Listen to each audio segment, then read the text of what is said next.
very experienced young landholders here to have a chat about how they're going to implement sheep eID on their property, and I'm going to leave it to Charlotte to carry on with the introductions. But a big shout out to Fergus and Emma. The last thing you need when you're running a very big property is to be dragged in to speak at a forum, but we very much appreciate it, and it's great hearing from the younger generation about the way they're going to be implementing the sheep eID scheme. Thanks, Charlotte. Hi everyone. Yes, as Sally's mentioned, I am in the sheep and goat eID rollout for New South Wales, covering the Riverina.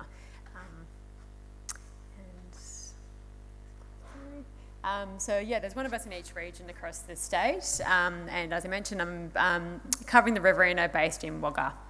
I get out to as many workshops and properties as I can to chat to producers and other stakeholders involved. I do have a Slido, we're just trying to get as much feedback as possible with regards to the project, so if everyone could take out their phones and just join the QR code up on the screen at the moment.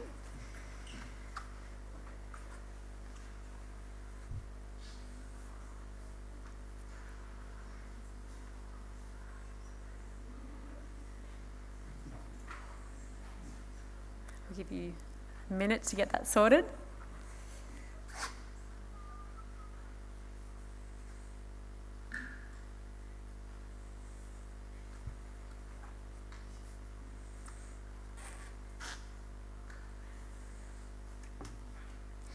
Alright, we'll get started on this one. So which of the following options best describes your involvement in the sheep and goat industry? And I know we have a few students here. Maybe if you want to select, I think there's a consultant section there.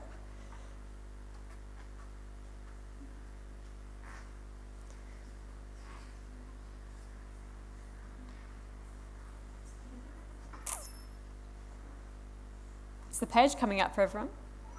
Yep, cool.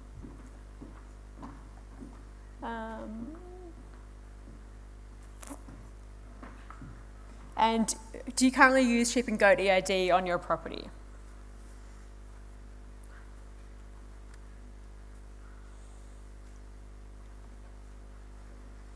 Keep clicking through. Has anyone been to an information session on sheep and goat eID prior to my presentation as well? They're not? Okay, that's right. Slido doesn't seem to work all the time, so we'll just click through the rest of these ones. Okay, get to the main part of the presentation.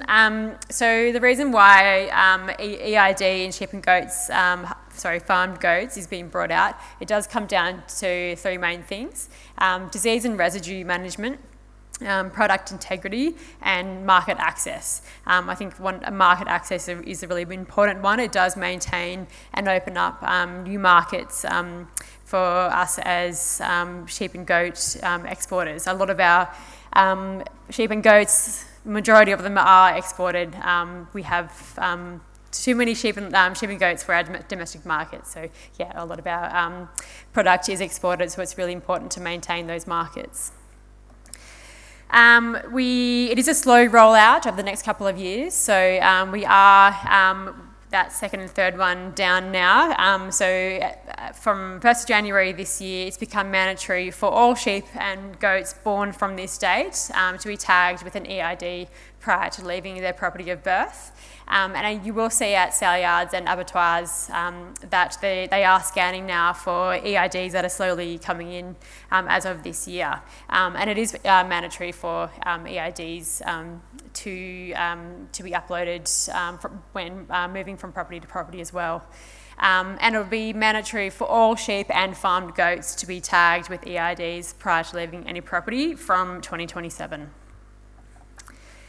As sheep and goat producers, you'll need to ensure all sheep and goats, farmed goats that is, have an eID device before they leave your property. Do we have any harvested rangeland goat producers here? Yes, 1, 2, 3, yep, very good. So we'll get to that bit later in the presentation.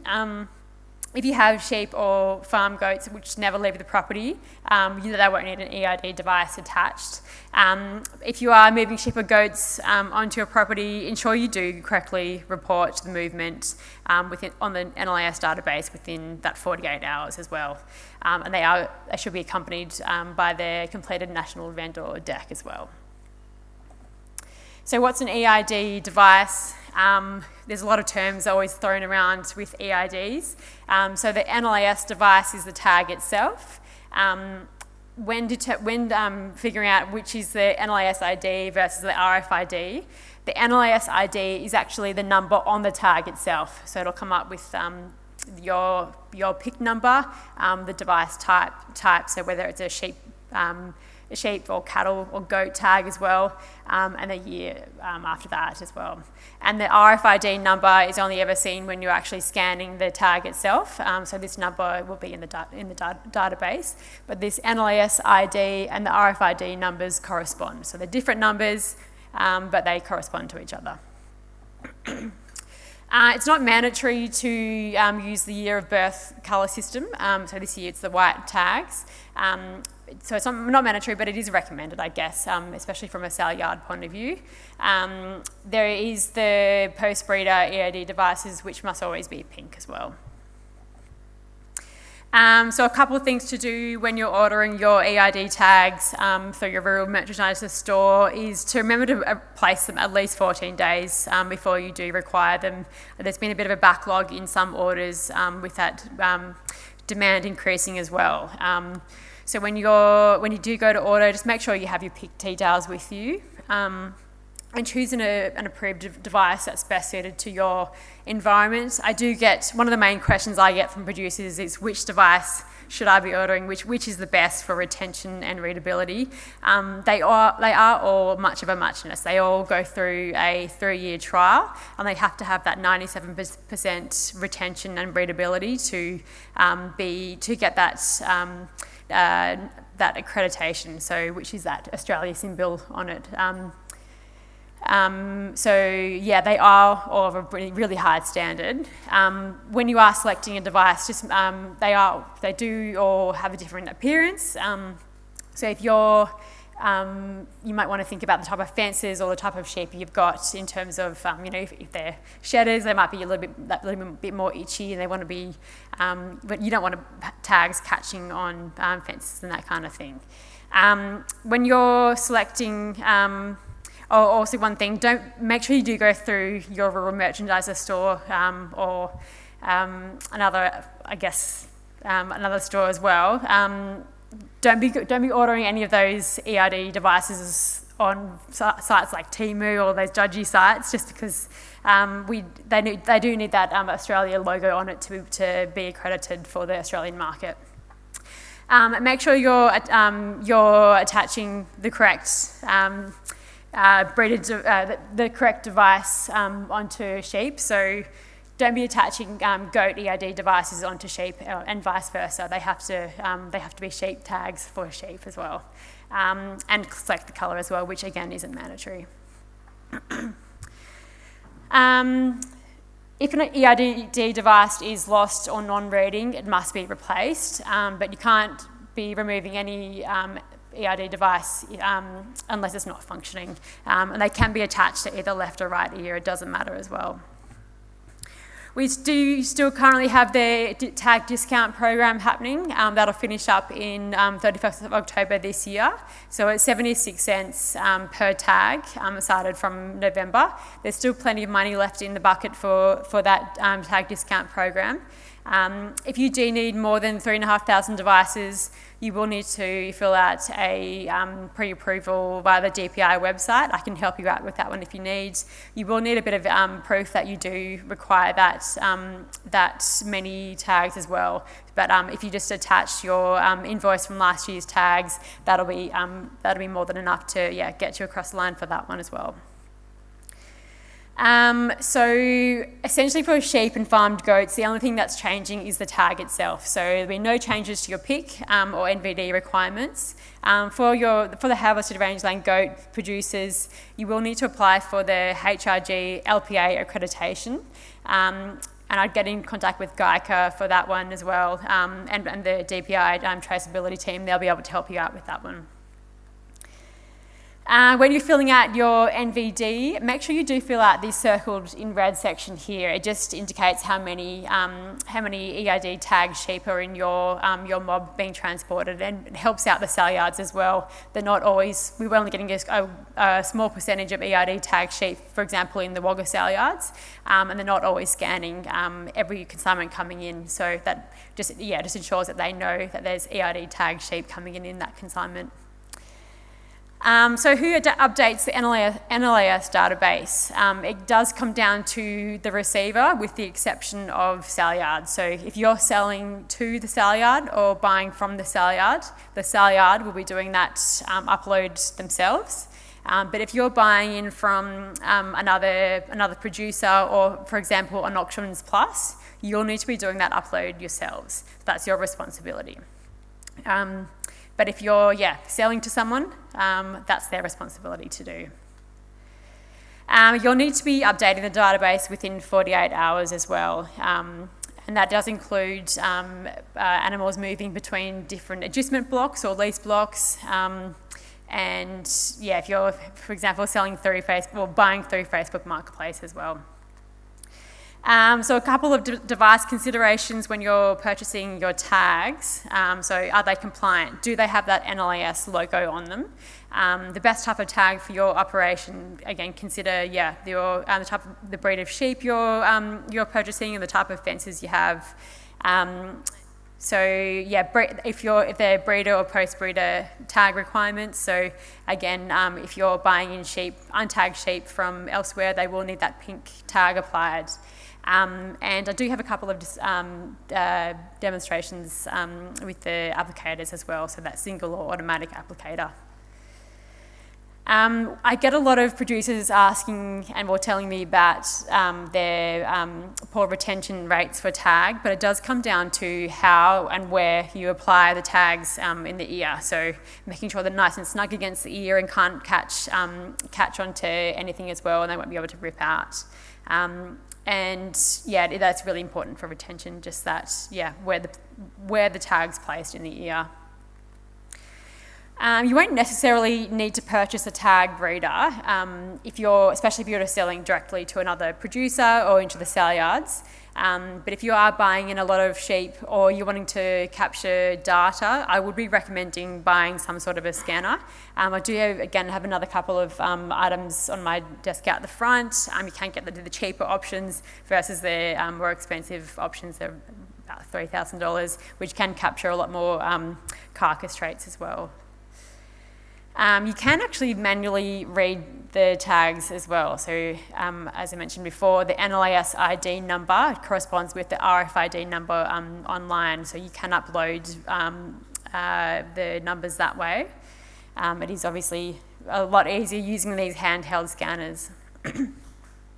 There are fixed panel scanners as well you can buy. I think the Narrandera sale yards have those Shearwell panel readers, which were quite effective out there. That's that slide. I will skip that one. And that's me.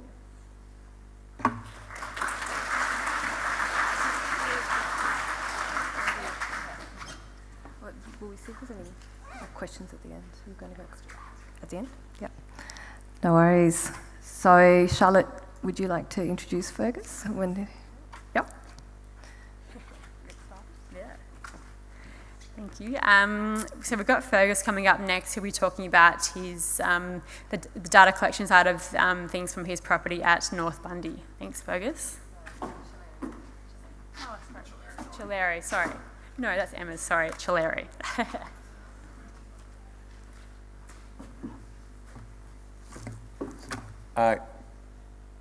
G'day everyone, my name's Fergus Dye. Sorry for the slides.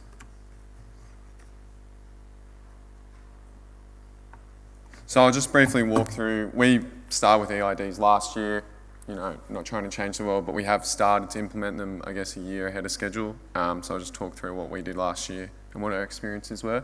But just to start, so I work with my family and my brother on our property Tchelery, which is southwest of here, about 85 k's southwest of here, very much a rangeland sort of pastoral style property. 27,000 hectares, we're only 313 mil rainfall, so a bit drier and a bit lower rainfall than here.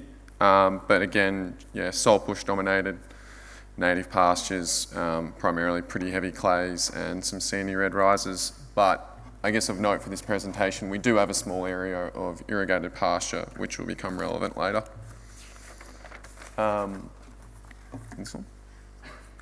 So on the 70,000 acres, we've just got 7,000 ewes in a self-replacing merino flock, where we join 25% to terminals. It's probably a pretty typical stocking rate for our area. For those who want to sort of derive their own view, our income from sheep and wool is 2/3, 1/3. Not saying, I don't know, they're not the best sheep out there, but that's just sort of our income came back last year for those who want to form their own view. And of note though, for this eID thing versus production in the rangelands, we do wean basically all the lambs that are going to be sold. They're born out in the native pastures, but they are weaned onto irrigation, smaller paddocks, easier management. And of course, we put the eID tags in at land marking. So we were lucky enough to buy a bit of eID kit with the subsidy that was out last year, which we're very thankful for from the New South Wales DPI. Rolling through it, everyone's got their own preferred tags. We changed to the shear wheel tags, they're fine, but I will call out for those who haven't used it, that turbo tagger there is a phenomenal piece of kit. Like we put our own ear tags in, and it's definitely the fastest way and the best ear tagging device that I've used at least, so big fans of that. But we bought a 3-way auto drafter from Tchelery, as you can see pictured here. It works well, it's fine. It's not as portable as the alloy ones, but we cart it around on the trailer, no worries. But what is important to actually implementing eIDs, especially in a commercial situation, is the speed that you can get the job done. So like with this machine, and I think all the others would be the same, they advertise up to 800 head per hour. So, you know, time is money. We weighed a whole bunch of lambs at weaning, so putting small sort of 27 kilo merino lambs through it, we were as slow as 550, for their first time through, we were as slow as 550 per hour, up to sort of 600 was the max for their first time through. But once they'd been through it twice at least, merinos, we were getting up to 650 to 700 per hour. And with crossbred lambs, on their third time, they were doing the advertised 800, no problems. That was fairly easy to achieve. So in terms of the input that's gone into this, we have a mob of 800, they're in the yards, it'll take us 15 minutes to get set up, start a compressor, this is air powered, but then the 800 themselves would take about 60 minutes. So like our implementation last year, we put in the ewe lambs, but not the merino wether lambs, obviously just the ewe lambs to get ahead of the 2027 deadline, because most of those will go on to be breeding stock. And we put into a sample population of crossbred, so not every single one, but enough to be able to collect our data and form the opinions. And obviously this year, we'll put them in everything. Where the data collection really started when we started to implement sort of above and beyond what was compulsory was we started at weaning this year, or last year. It's, you know, weaning lambs off mum, it's both a perfect time to collect the weights, but then also the worst time. You can really sort of compare what's happened with the lamb and mum as one unit, and then obviously the next time you bring him in, you're really comparing that lamb by itself. But, you know, at weaning, there's always, it's the last thing on the mind that we want to do, because if you've got to drench them or a vaccine or even just get onto the next mob of sheep, it seemed very unnecessary. We did it last year, it sucked, but doing it at weaning, but certainly the next time we came in, we were already so far ahead on understanding what was going on with our lambs. So, yeah, I guess I do need to point out though that the crossbreds and wether lambs, so it's not really production in the rangelands after that. We did wean them onto smaller paddocks that weren't too far from yards, so being managed more intensively, they were through the yards more often, more availability to weigh them. And yes, it is a different production system from that point, but certainly that's where the eIDs really stepped up for us. So last year, to put a cost on it, so besides all the equipment, which we're fortunate enough to get a subsidy for, so last year we took 22,000 weigh data points, 21,000 of those were lambs, so at 700 an hour, that was 3.5 days of sitting behind the machine pushing lambs through. 2 labour units, $50 an hour. That means we spent, plus or minus $3,000 collecting all the information that you'll see here later, which is certainly an expense that's above and beyond the compulsory price of the tags. So, but what we'll see, we're only new to this, very much so, and sort of where we've stepped out with eIDs this year was purely to help us make smarter mob-based decisions. As you'll see, we haven't really stepped into managing the sheep individually, but certainly I feel there's quite a lot of low-hanging fruit being able to make smarter decisions about the mobs that we've got before we step into, treating these animals individually. So the chart here on the left is the chart here on the left, it's not actually that helpful. It's just a fun chart showing the weight over time of a sample population of our crossbred lambs. So they all started at the weaning weight in July on the left, and you can see they've all grown. You can see the sale drafts where the first ones, second ones, thirds, and these laggards at the end finally reached weight that they were able to leave the property. Doesn't actually really tell us much except for that one on the bottom there, probably either died or it's running around the neighbours somewhere.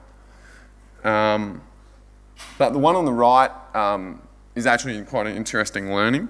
So it shows the average growth rate of this mob, with the outliers taken out. Shows the growth rate over time. And so these were running on an irrigated ryegrass subclover pasture. What it shows that the growth rate, grams per head per day, was certainly running at peak in July and August, but then it did materially slow down in September as the pasture started flowering, and then certainly slowed down again once they all hayed off on our pastures was just at the end of October. Certainly on our native pastures in the paddock, I would expect that whole thing to be shifted at least a month to the left as well.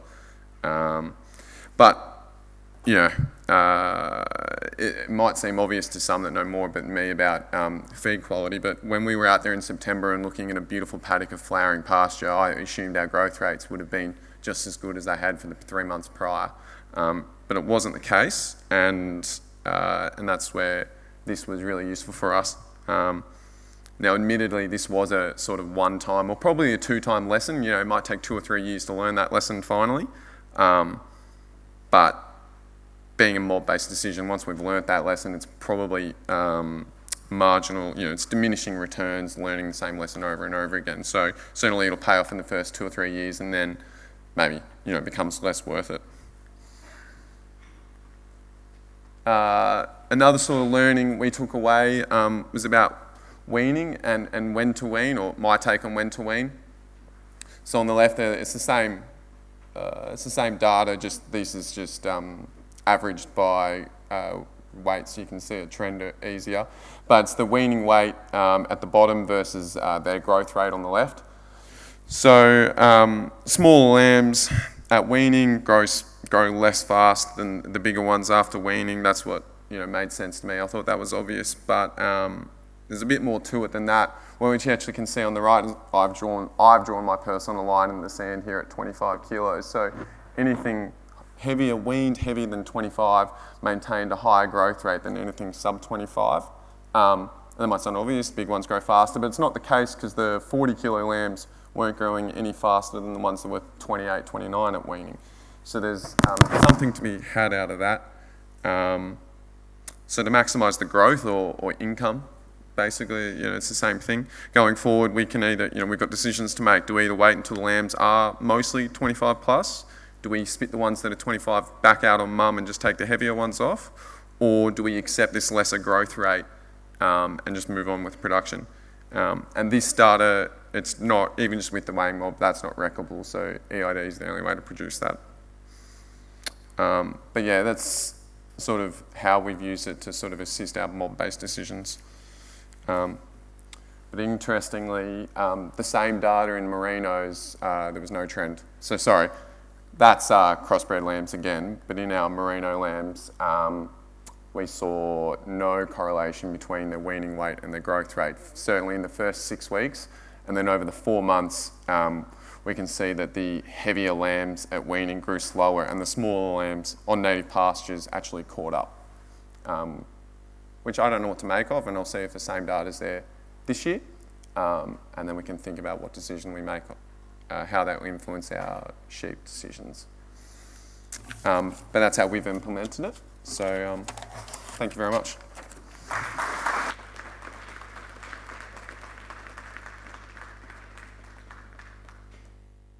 Thanks, Fergus. This is what happens when you say yes to Charlotte and me at the hay sheep sale in September. You end up public speaking in May at the forum.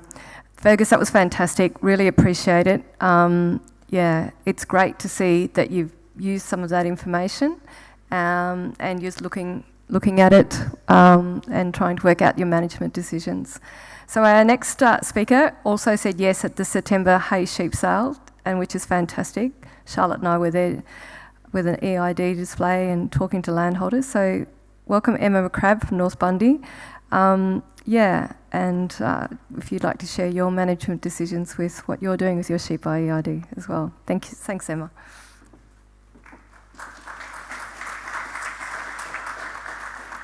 Thanks, Sal.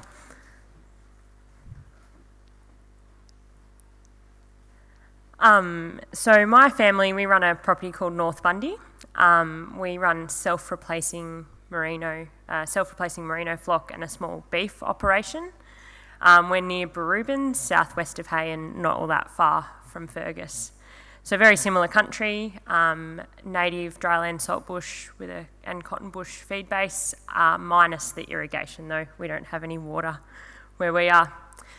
So we run 38,000 acres and join 4,000 to 4,500 merino ewes. These are all being joined to merino rams. So our eID journey started because we were seeing the writing on the wall with other states going to mandatory eID tagging. So we were expecting it, and therefore we wanted to be proactive in how do we make it, given it's an extra cost to our business, work for us. So our goal in terms of having electronic identification on our sheep was actually use that individual animal information to improve productivity per head. And the areas that we sort of saw the most potential in us doing that was we had been moving away from mulesing over many years, and we weren't mulesing anymore. And so we were looking at data points around that, things like breech wrinkle, which I'll spend a fair bit of time on today.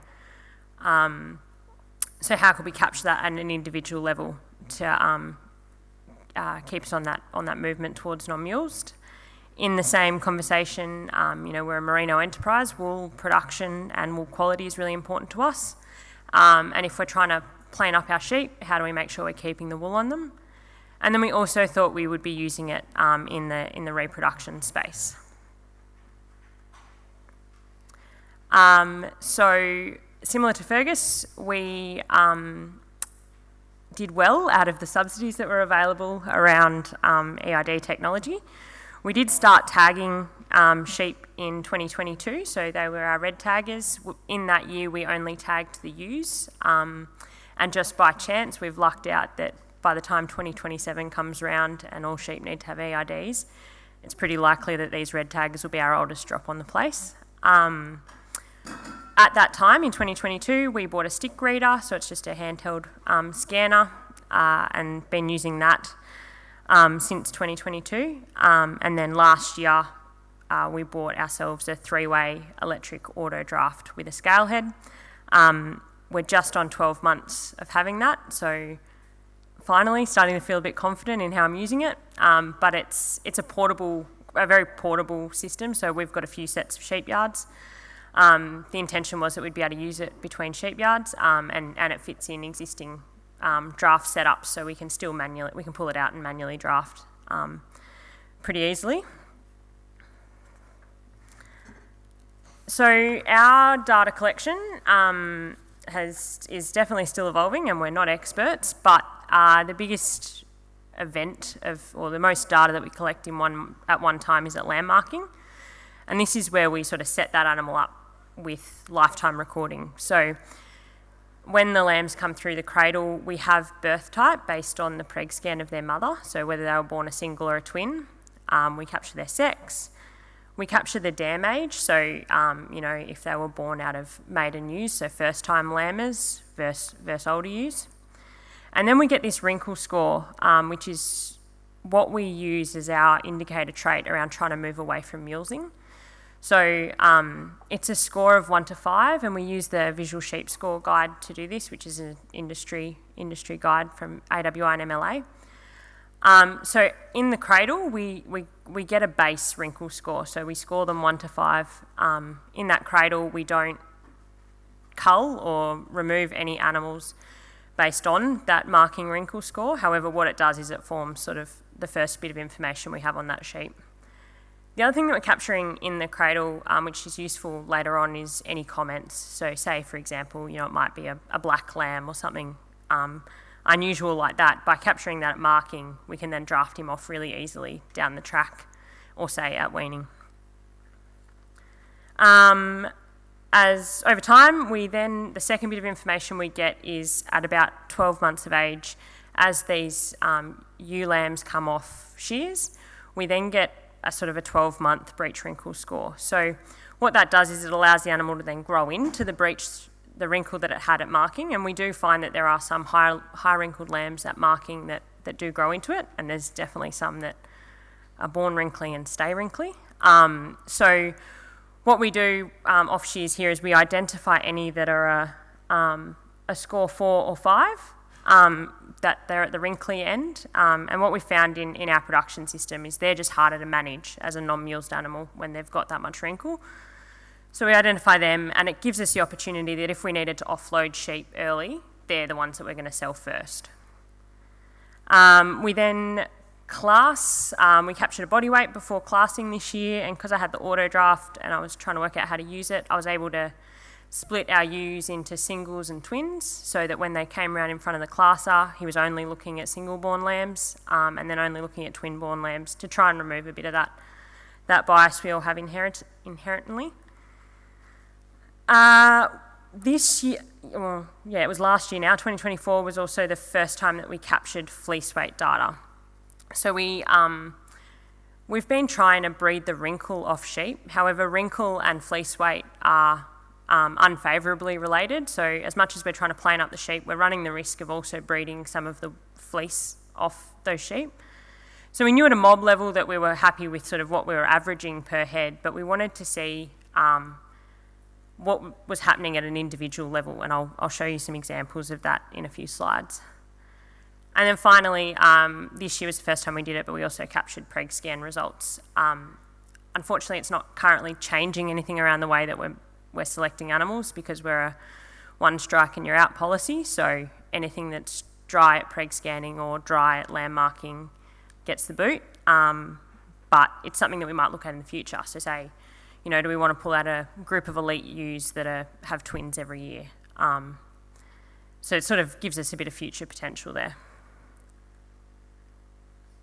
So this is what we're recording in our current flock. I've actually got that wrong, but the 3 years that have eID all have a marking wrinkle and they all have a yearling wrinkle. And then last year was the first time I had the auto draft to then get a bit more data on our blue taggers, and our black taggers will be coming around for classing later in the year. So this is that fleece weighing I mentioned. So it was the first time we did it on our blue taggers. These are just the classed in ewes. So we'd actually run all our ewe hoggets past a classer. These were just the keepers. And what we did a few weeks after that was we then shore them and got individual fleece weights on them. They only had 4 months of wool growth, so we sort of weren't sure how much variation we would see. It was a bit of a trial of like, well, let's just see what's there this first year. And what we found was a heap of variation, given they really hadn't been growing the wool for all that long. So they averaged 2.1 kilos as a cohort, but the range around that average was from 3.5 to 1.5 kilos, so 2 kilos of range. We had planned ahead and we knew we'd be fleece weighing, so when we'd classed a bit lighter. So what that allowed us to do was then actually make some culling decisions based on these results. Again, at the time, we weren't sure if it was going to be a bit unfair on the sheep, but given there was that much range there, we're pretty pleased that we gave ourselves the flexibility to pull out that lower end. The really cool thing I find about eID is that I can validate the decisions we're making back to ourselves. So what I'm able to do with this data is actually have a look at who those sheep are and make sure that I'm not, say, penalising all our twin-born lambs or all the lambs that are out of a maiden ewe who didn't really know what she was doing and therefore had a harder start in life. So what we're looking at here is, in the blue is the count of single-born lambs at each wool weight, and then the green is the twin-born lambs. The dark grey is just, there was a group of animals where I didn't know their birth type because we'd lambed them down as a mixed single and twin group. But what this shows us is that the distribution of twins and singles is spread across all those different wool categories. So I felt more confident pulling out that tail, as I wasn't just pulling out twin-born lambs, I'm pulling out a few single-born lambs who clearly aren't performing either. And I was able to do this, across a whole heap of different characteristics that we'd captured across these animals' lifetimes, but also even body weight. So I was able to make sure that we weren't just pulling out the littlies that had a bit of growing still to do. So still early days, and we're definitely still learning. But what we're finding is that we are able to use eID as a convenient way to capture more objective information, and I am slowly learning how to use it. I think the coolest bit at the moment is just how we use it to inform and validate decision making. So even last week we had some backup joining. We scanned those ewes and we had a really small number of ewes that were scanned in lamb.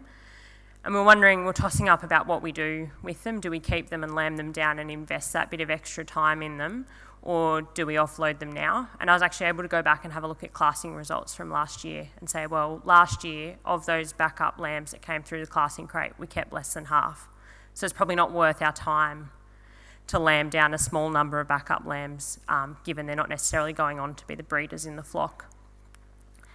The other thing that it's been a useful thing for, which we didn't expect, was just a backup source of information on animals. So when things go wrong, a gate comes open, something like that, and you're looking at 2 mobs of sheep that you haven't had the opportunity to physically identify yet, you can run them back through an auto draft. And as long as you've been capturing that information as you've been going, you can then draft back on it, and you're not having to redo a whole job again. That's us. Yep. You need that? We'll take questions as well. Yeah. Okay, we need some questions for these 3. Fergus, come on over. Yeah. Surely you've got some questions about equipment, numbers of sheep through auto drafters. Come on, landholders. Yep, down the back. Shane, where's our speaker?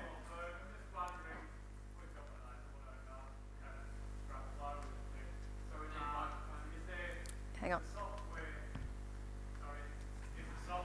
Comes with the auto drafter what you're using, or have you got some sort of program to help you work your results out, etc.?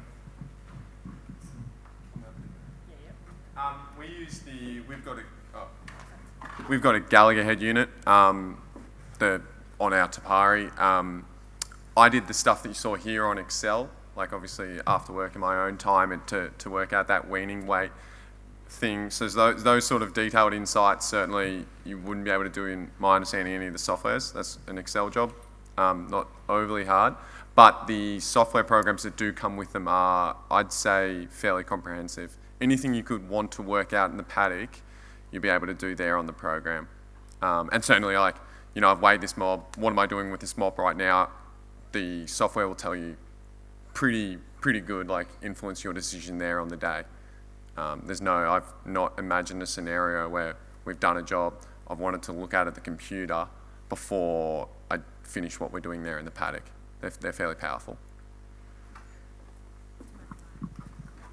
The only thing I'd add to that too is, I don't know if it's a true test, like we've got a true test scale head, and it has a draft setting on it too. So say you've weighed 100 sheep and you are starting to think about your options for those sheep, you can actually do your draft and it will apply it back to those 100 sheep. So say you like, well, what if I was to pull out anything below 40 kilos? It can then show you how they would be split in that direction. So yeah, it does a pretty good job of interrogating whatever you want it to.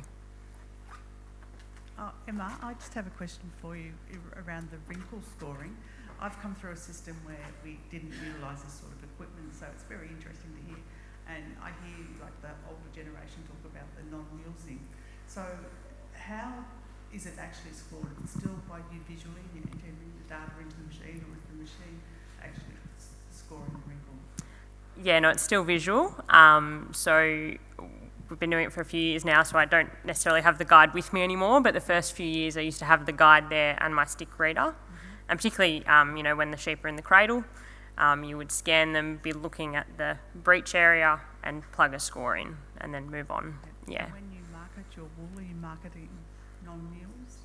Yeah, we are. So similar to what Stacey mentioned earlier in the day, we've in a QA accreditation program, and it is something that we are marketing.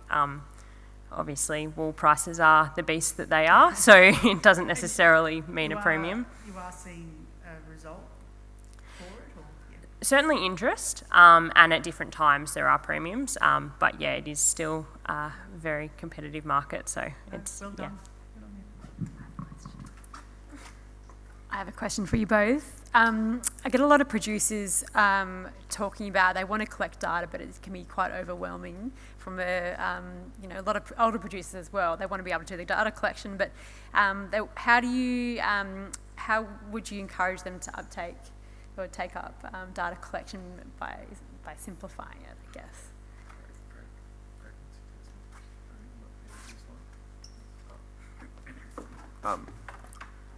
I don't know. We haven't done it yet, obviously, because we've only started tagging last year. But I think, I don't know. In a self-replacing model, I'd say the easiest one to do is pregnancy data, because the most likely scanning contractors, certainly by next year, will all have eID equipment built into their scanning crates. So, it requires no investment from the landholder to collect pregnancy data, and it's probably a nice one to look at after 2 or 3 years, is my take. Yeah, I think the only other thing is just sitting down and working out what you actually want to achieve with it. There's no point collecting the data if you're not going to use it or have no intention of using it. So for us, we sort of had goals in mind, and then we sort of could see the objective measurement that would take us there. So it's that trade-off between effort and what you're actually going to get out of it.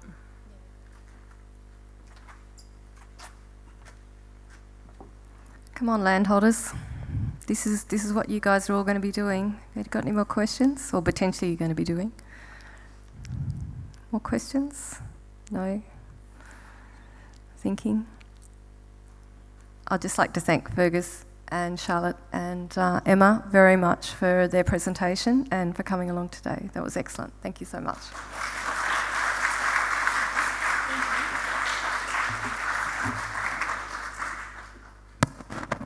We've done well. We're finishing on time. Okay, I am going to wind it up. Unless we've got any further questions. Does anyone have any further questions for any of the speakers? We've got a couple of minutes. Everybody's ready for lunch, which is fine. And also there's time at lunch, obviously, to catch up with everybody. John, can you put the Qualtrics up, please? while John puts up, we've just got a brief survey that we'd like everyone to take their phones out and just provide feedback on the forum. Thank you very much, John. If you wouldn't mind just getting your phones out and this is really, really important for us to plan the next forum, which will be in another 2 years. So we run these forums every 2 years, and this is the information that you supply is going to be how we'll be planning the next forum. So it's really important to provide that feedback. Thank you very much.